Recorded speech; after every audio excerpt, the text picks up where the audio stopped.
Happy Tuesday. Oh, I'm excited about tonight's content. These are topics. We're starting a new series tonight called Stage Power.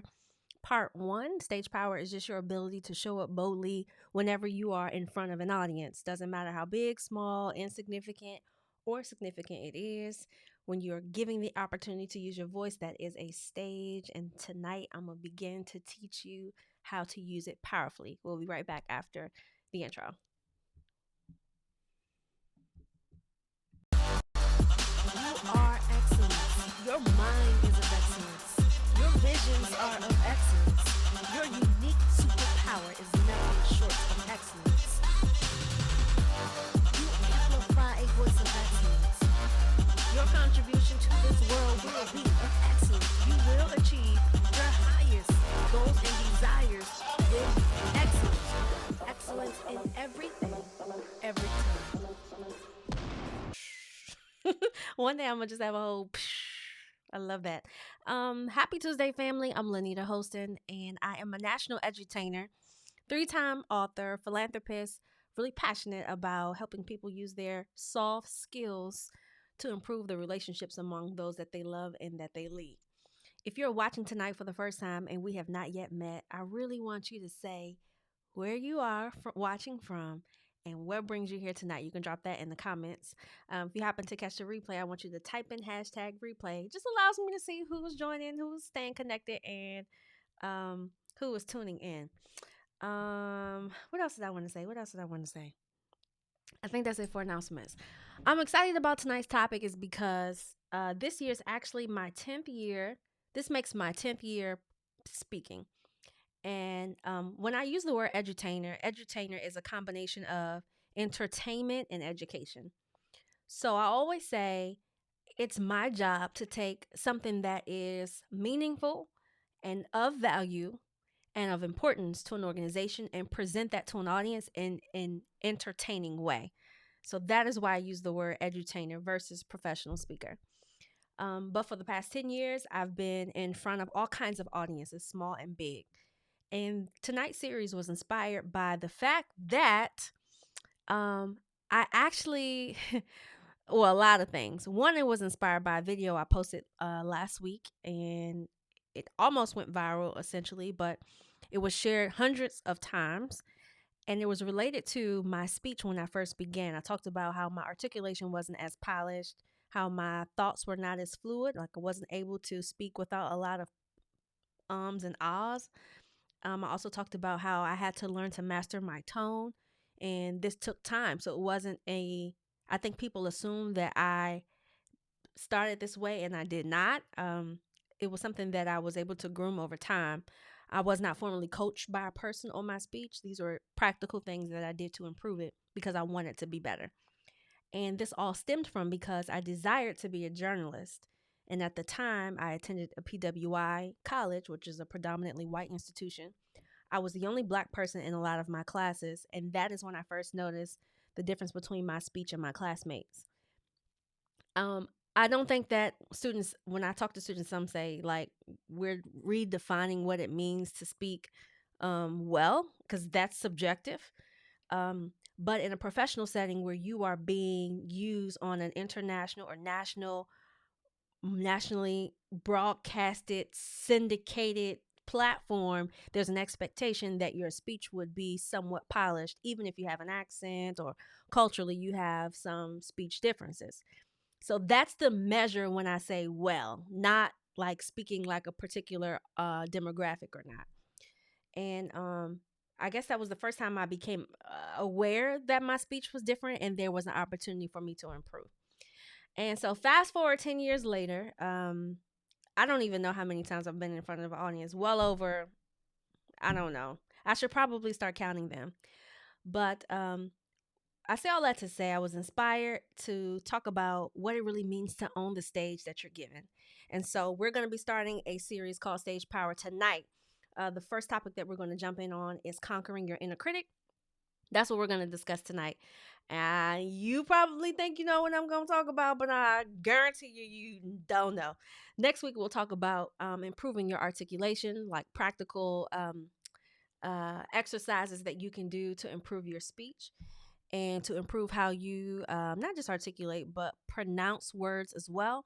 And sometimes pronunciation is also subjective based on the culture in which you were raised or the region in which you were raised, but at least we can have some measures of that if you'd like to improve in that. And then finally, we'll wrap up with creating content that connects with your audience. This is my favorite because one of the things I really pride myself on doing when I'm invited in to speak is being very interactive and always giving the audience a learning outcome. So I don't just come to make people feel good, but there's some substance. People walk away with an unexpected knowledge that they gain based on them interacting throughout the learning experience. And I honestly think while it seems easy to do this, I think that there is a skill set behind it. And that is what I'm excited to teach. Okay, so I just want to get straight to the punches. When you talk about wanting to conquer your inner critic, that is you having feelings of nervousness, you having feelings of anxiousness, anxiety, worry, you getting sweaty palms, you having perspiration underneath your armpits, you being unable to sleep the night before you have a presentation, you having dry mouth. All of those things are side effects of the thought of you even being in front of an audience. And I always say the best way to conquer the inner critic, which is the person inside of your head saying, "You crazy. I don't even know why you think you could do this. You're going to mess up. You sound ridiculous. Um, you are not equipped to do this. You are not a motivational speaker. You are not every knot that could come up in your head that will be defined as an inner critic." Well, today I'm coming in as your inner coach to say, instead of focusing on the thoughts in your head about what you aren't able to do, the easiest way to address that critic is to focus on your audience. So the capacity in which your stage represents, it does matter in which how you apply this. So let's say you're watching today because you own a small business and sales is your thing. So you are in front of potential clients. You're still mastering the confidence enough to talk about the work that you do when you're asked. Okay, so your stage is prospective clients. If you're in ministry and you lead a ministry, maybe you have an executive team, and then below that, you have the audience that you all serve. So your stage would be your ministry, and so forth. If you are a school administrator, your stage would be school-based staff, and then the subgroup would be students. So you have a stage too. When you are formulating um, the time that you're going to spend in speaking with them, whatever your audience is, and you have a nervousness about you, the easiest solution is to focus on the audience. Think about, you have to put yourself in their shoes. And this depends on the time of day, where they're meeting, why they're meeting, what's happening, what happened before you got them gathered, what's happening after you have them gathered. So let's say you're doing a Saturday meetup with your leadership team. That's your stage and it's virtual. Okay, Saturday, don't nobody want to be on Zoom anyway. That's number one. Number two, most people won't have their camera on because they probably still in bed and you're meeting. So you got to think about them. This is how you get the nervousness, the nervous energy out. So if you were in their shoes, you're likely in bed, you're likely still tired, you're likely maybe making coffee as you're joining the meeting, unless you've made video and requirement. So what could you do as the speaker to galvanize and get the energy of that group while it relieves the pressure on you and the nervousness that you have? So you could start off with an icebreaker. You could do virtually, you could do I was going to say Easter egg hunt. A scavenger hunt. You can do roll call. You can play a worship song to get people thinking about their why for the ministry. You could get people to type in their highlight of the week. This does eat into your time, but instead of you having such a high jitters, this is allowing your jitters to pass while also putting the attention back onto the audience and putting yourself in their shoes and engaging them without you saying anything. If you are a school administrator and you were in a school assembly, it's the last, let's say it's the second to last period of the day. It's a Friday. You all are in the gymnasium. Let's say it's hot. So focus on the audience. If you, while you were preparing to put them in the gymnasium, and you thought through all of the things that would make that challenging, how can you make it fun? So I always say when we are speaking, I'm really big on when I show up in the room, it is not about me. I am bought in to be a facilitator and a conduit to the people who are in the room. I'm just being used as a tool to do that.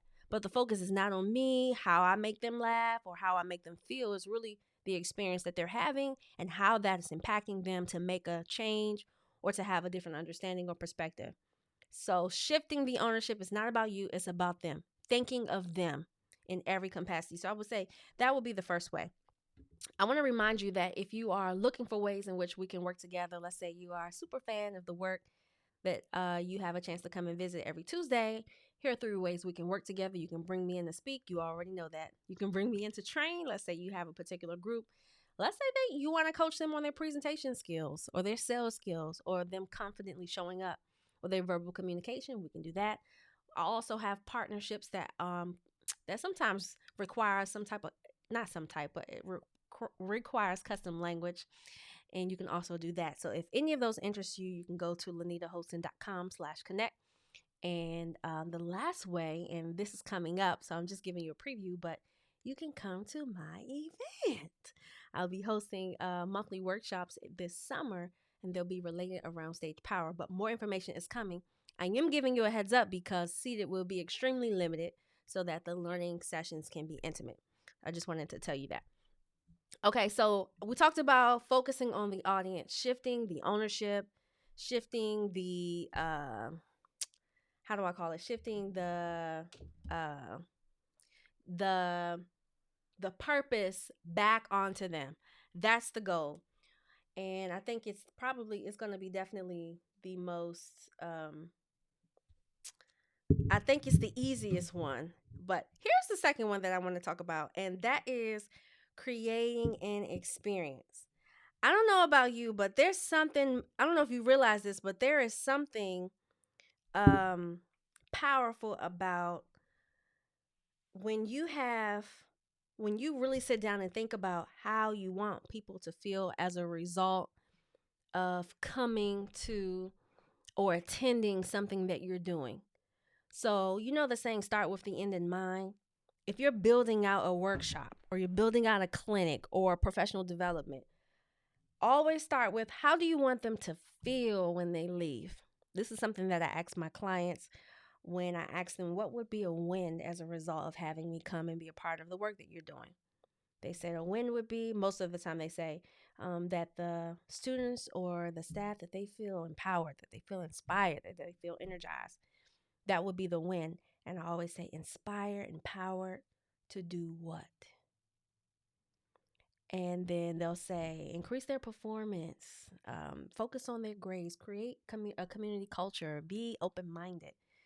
And that, my friend, is the cheat code to the experience that I'm going to customize and create for that group. So let's say they say I want the students to feel inspired. I want them to feel like nothing, everything on campus is an option for them to try. Nothing is off, whatever you want to call it. So what I would do is I would everything I'm really giving you my tools now, but everything that I would teach on would be relevant to you being able to you feeling a part and connected in inside of the school community. And so that would look like an activity when they first walk in, um, having maybe like putting sticky notes under every seat, and maybe they're color coordinated. And I ask if you have a yellow sticky note, stand up. If you have a blue sticky note, stand up. And I ask them that at staggered times. And I may say something like yellow sticky notes. I may use an interactive tool. I use Mentimeter to use an audience to get an audience to respond. If it's huge, like if it's like 200 people in the room, I can't get to 200 people, so I'll use the tool. And I might say, if you're a yellow sticker, stand up. I want you to share one thing on campus that um, it would surprise you if you became a member of. Like, this is just the beginning. We haven't even started talking. Maybe I would do that for the second group too. And I would allow them to see, like, these are the things that people are saying in your own community with your own colleagues or your own classmates that they wish that they could do. And I might follow up by saying, why can't you? And maybe my keynote might be around diving the reason why we say, not the reason, but um maybe I'm coming up with this off the top of my head, by the way. Maybe my keynote might be um demystifying the no's that we tell demystifying the no's that we tell ourselves. Three ways to do that. So there's this thing in verbal communication where when you're effective in your speech or you're effective in your content, you go deep and not wide. So wide would be giving a reason, 10 reasons why you do something, or 10 things I want you to think about, or 7 reasons why you shouldn't do this, 5 reasons why. That's a lot of information, and most likely your audience won't remember. But if when you're really effective, you go deep. And deep would be giving one or maybe two main concepts and diving deep into that thing. So deep would look like, let's say you're leading a workshop on wellness and you say 2 ways to be well. Being wide would be, here's how you be well. Protect your mind, protect your body, protect your time, protect your heart, protect your ears.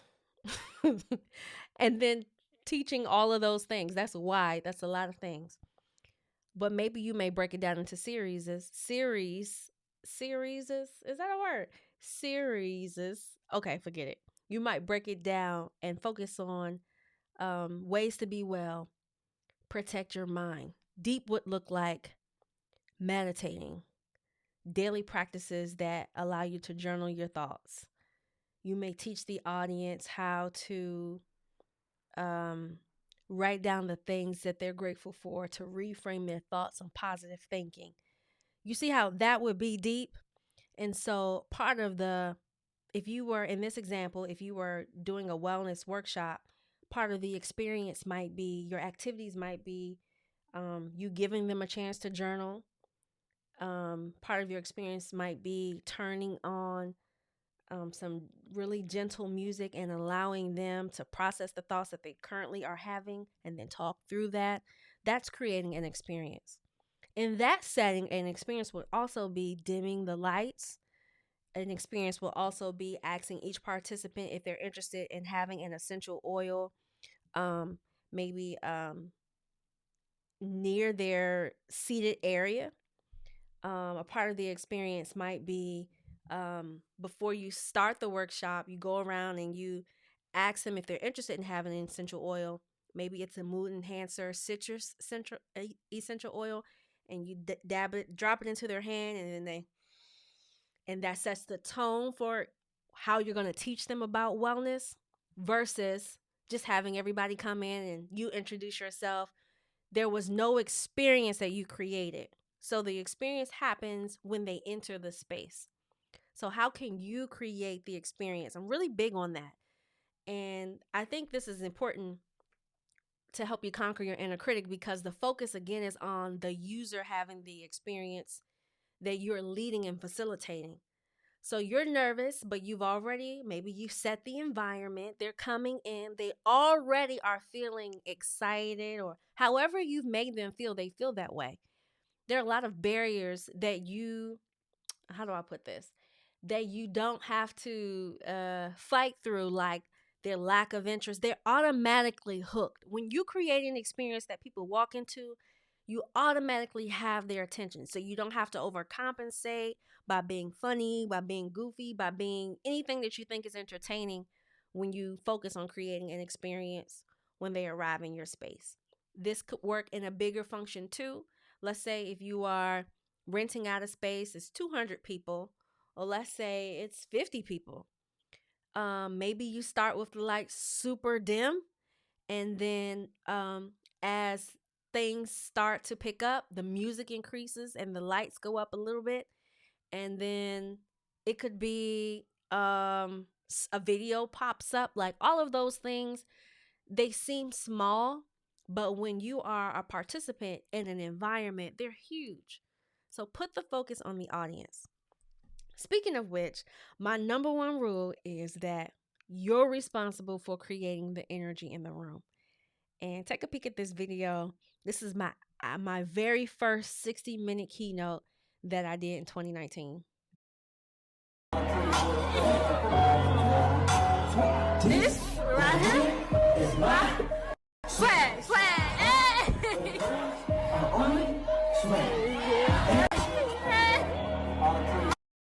Okay, so let me give you some backstory because I'm like, what? First of all, I am not a dancer. I don't dance on stage.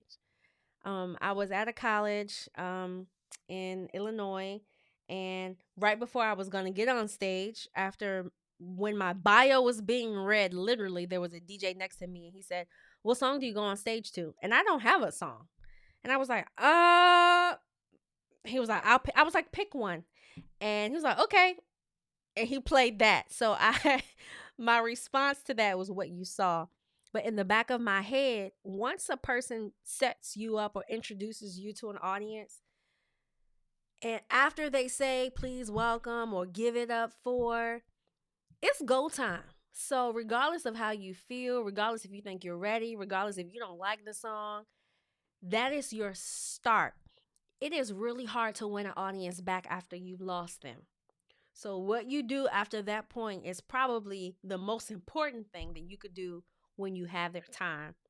So as you saw in that video, my response was, I only knew how to do that dance. And now looking at it now, I look so old, like an old lady. But they loved it. And actually a student took that video and posted it on Instagram. And she tagged me to it. And that's how I got a copy of it. But I use that to say you're responsible for the energy that you create in the environment that you're leading. So if you're in a professional environment, this probably won't be appropriate unless the culture of your organization is very liberal. Then maybe you could dance into the staff meeting. Or maybe you could have your executive team do a soul train line into the staff meeting and invite the remaining staff to come. If it's a virtual staff meeting, maybe you may do a virtual Soul Train line by having someone, if you use a format similar to Zoom, where you have someone to moderate the Zoom experience. You can spotlight different people with the music on and have them dance. And that will be a virtual Soul Train line. So you could do that just depending on the culture of the environment that you're in.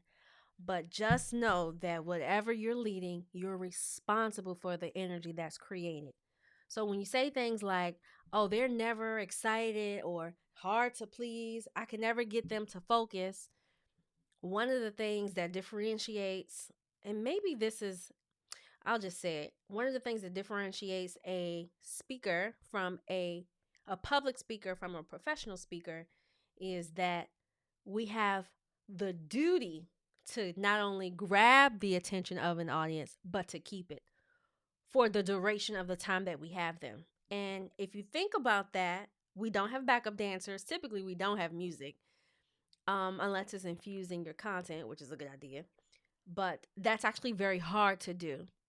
So I deem myself as a professional speaker. I would probably say 9 times out of 10, I grab and keep my audience's attention. And so this series, Stage Power, I'm hoping to transfer some of those skill sets onto you. And so earlier today, we talked about focusing on the audience while you're nervous, while you're sweating, while you are uncomfortable, thinking about all of your inadequacies. Reverse engineer all of the pressure being on you and focus on how are they feeling as a result of them being in the environment that I'm pulling them into. And then what can you do while you have them there so that they can have a great experience? It's not about you anyway. You are just the conduit or the facilitator of the experience. And then the second thing is you're responsible for creating the experience.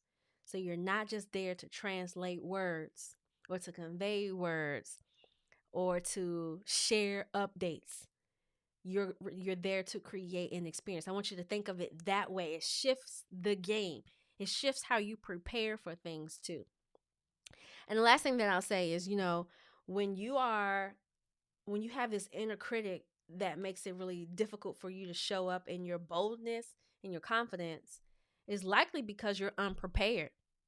You cannot be confident in something you didn't prepare for, not fully. You can talk yourself up in being confident so that you can push through.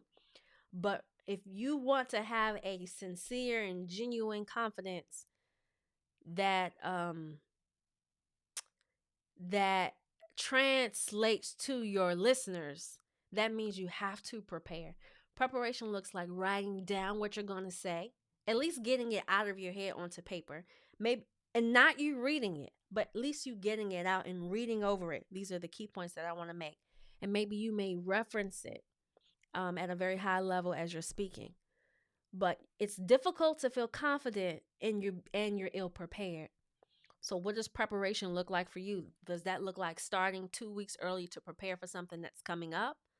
Does it look like writing it out fully? Does it look like making note cards? Does preparation look like sharing it verbally aloud so that others can hear? What does preparation look like for you? You gotta be prepared. I don't wing anything. The first time and the last time that I winged something was in 2013. I was invited in to do a keynote at a girls' conference in Charles County, Maryland. I was the second speaker. The first speaker was 13-year-old. She was 13 at the time. Gabrielle Jordan, international speaker. She was a kidpreneur at the time, and she was amazing. Very well prepared, very confident. Message was very clear, very organized, and I began to hyperventilate listening to her. My mindset at the time was, yeah, I speak all the time, so I'll just go and just say a few words and sit down. And if you've ever had to follow someone who is well oiled or well crafted, you know what I'm talking about when I say I couldn't even breathe thinking about I don't have anything planned. I remember leaving out of the room. I had about maybe 5 minutes in between both of our chats to prepare myself, trying to think of something, and I couldn't. It's so interesting. Like when you are in fight or flight, I'm trying to make it simple. When you're in survival mode, it's really hard to be rational and objective. Your mind doesn't function like that. It's literally thinking about fight or flight. So while my mind is in fight or flight, I'm also trying to rationally think about what I could say, like how I could organize my thoughts to come off as prepared. And my mind wouldn't even go to that side of the brain. So I don't even remember what I said. I just remember feeling like I will never do this again. I will never wing anything. And I haven't. In 10 years, I have not winged a thing. I would attribute the confidence that I'm able to exude on the stage due to the kind of preparation that I put in sometimes weeks before I show up. And if you are looking to transition into being what we call a professional speaker, you gotta put in your reps before you get in front of an audience. And when I say reps, I mean the practice time that you have on your own. Like going to the gym and shooting your layups before you come to the team practice. Same concept. And so preparation it's a non-negotiable. Next week we're going to be talking about the art of articulation, and I want to show you this old video from 2013, and I want you to listen to the tone of my voice. Check this out. Ryan wrote some words back. She hung up the phone and she said, "Your acceptance letter is coming in a week." In 2 business days, it was in my mailbox. That's the power of a connector. You need a connector in your circle. Those are people who are friends or associates with decision makers. People who make good decisions and make things happen. You gotta have a connector. Stay connected. I still watch that video and I'm like, oh my gosh, I so many thoughts I want to say. So many things, but we're going to dissect that next week when we talk about the art of articulation. We're going to talk a little bit about tone, mastery, and pronunciation. I'm excited about this stuff because I nerd out about it because at one point it used to be an insecurity of mine And now it's literally helping me to transform and the minds and hearts of students and those that touch them. So thank you for allowing me to again dive into these things that I love. I'm excited that you were able to join me tonight. And I will see you next Tuesday at 8:30 p.m. Eastern Standard Time. I love you. It's absolutely nothing you could do about it. You are excellence. Your mind is of excellence. Your visions are of excellence. Your unique superpower is nothing short of excellence. You amplify a voice of excellence. Your contribution to this world will be of excellence. You will achieve your highest goals and desires with excellence. Excellence in everything